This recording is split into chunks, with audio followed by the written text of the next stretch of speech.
3, 2, dan 1. Ya, halo semuanya, bertemu lagi bersama saya Ardi di channel Detek Komputer.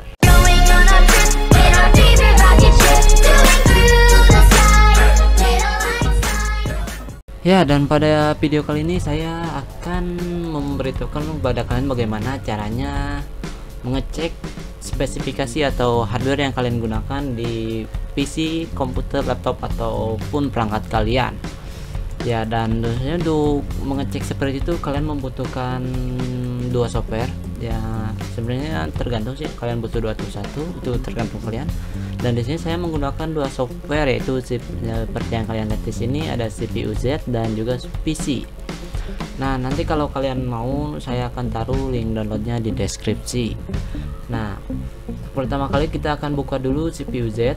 Jadi untuk apa sih si CPU Z ini? Nah, di sini sudah ada yang 32 bit dan 64 bit. Karena saya menggunakan 64 bit, kita buka yang 64 bit. Run as. Tunggu bentar. Dan CPU ID. Jadi si CPU Z ini itu fungsinya lebih ke menunjukkan apa perangkat pemrosesan yang kalian gunakan sih. Nah, seperti di sini CPU ini ada prosesor yang kalian gunakan, dan seperti yang kalian lihat saya menggunakan Intel Core 2 Duo dengan i7500 dengan seri i7500 dengan soketnya itu 775 LGA. Nah, dengan kecepatannya 2,93 GHz dengan core-nya, jumlah core-nya mana gua lupa. Oh, ini kan core 2 berarti cuma 2 core. Ya, 2 core. Nah, ini ada 2 core dan 2 thread. Itu prosesor yang saya gunakan, dan kalian lihat di sini cache dan mainboard. Mainboard ini adalah motherboardnya yang kalian gunakan. Saya di sini menggunakan mainboard dari Dell yang bawaannya dengan model 0HN7XN. Ya, dengan chipsetnya Intel G41 Southblade Intel, ya brandnya tentu saja Dell BIOSnya. Dan memori ini jadi RAM-nya, dan memori ini menggunakan tipe DDR3 dengan dual channel. Jadi dual channel itu cuma ada dua soket buat RAM. Kalau ada 4 berarti 4 channelnya gitu kan. Dan saya menggunakan 4 GB, jadi 2 kali 2 GB. Nah, dengan frekuensi RAM-nya itu segini seperti yang kalian lihat. Oke, kita lanjut SPD.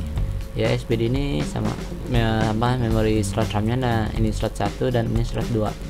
Jadi di slot 1 saya menggunakan modelnya dari Samsung 2 GB dan kecepatan 667 MHz bandwidthnya. Dan slot 2 nya menggunakan dari Micron teknologi dengan kecepatannya 800 MHz bandwidth maksimalnya. Lanjut kita grafik. Nah, di sini saya grafiknya menggunakan Nvidia GeForce GT 610 dan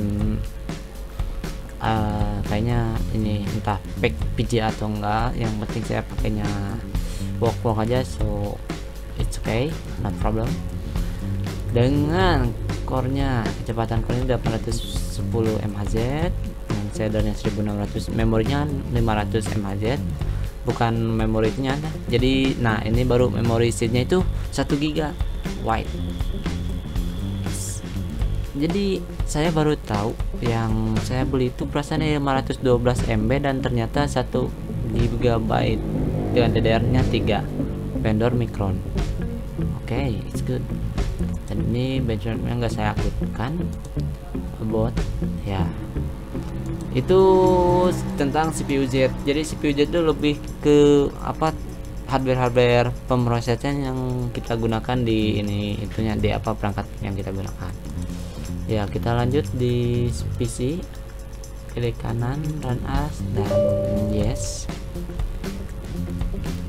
Nah, di PC ini bentar dulu lagi memproses loading di bawah. Nah, kalau dari PC itu semua peripheral seperti peripheral input, proses, dan output dibahas semuanya. Seperti yang kalian lihat di sini saya menggunakan sistem operasi Windows 10 Pro 64 bit dan CPU yang seperti saya jelaskan tadi, RAM 4GB 2 channel DDR3, motherboard Dell, grafik menggunakan Nvidia GeForce GTX 610. Nah, dengan sudah termasuk suhunya kan 56 derajat Celcius dan untuk plusnya 59 derajat Celcius. Dan kita lihat di misalkan CPU, ini tentang prosesor yang kita gunakan, dual core. Nah, core 1 dan 2 nya ini. Untuk RAM ya kalian lihat saja, baca-baca. Grafiknya sebenarnya menggunakan Nvidia GeForce GTX 610 dengan seeds-nya di mana ya, memorinya tuh kalau, nah ini virtual memory 1024 MB dengan time rate-nya 56 derajat. Storage, nah storage juga kan di sini nah saya menggunakan hard disk dari Samsung dengan kapasitas 500 GB dengan suhunya 45 derajat Celcius and it's okay. Dan di bawah lagi masih ada. Nah, dan hard disk kedua itu saya menggunakan Hitachi dengan ukuran 250 GB dengan suhunya 42 derajat. Ini hard disk eksternal, saya menggunakan Tauro. Optical drive-nya di sini dijelaskan. Audio peripheral yang kita gunakan. And ya, jadi itu saya bisa saya beritahukan kepada kalian tentang bagaimana caranya mengecek perangkat yang kita gunakan seperti peripheral, input, proses dan outputnya, ataupun ya kayak gitu. So, jika kalian menyukai videonya, jangan lupa like, comment, share, and peace. Salam teknologi.